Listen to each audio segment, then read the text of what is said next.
Open the glove box. Remove the damper arm. Push in on the two tabs at the top to lower the glove box. The housing door has locking tabs on each side. Push them outward while pulling from the top to release the door.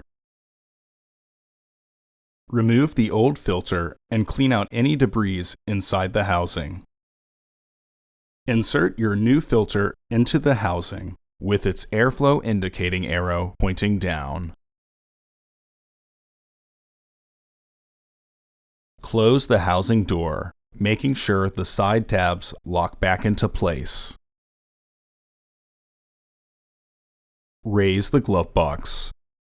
Reinstall the damper arm. Close the glove box. Order your parts today at filterheads.com. Also, please like our video and subscribe to our channel so you won't miss any new content.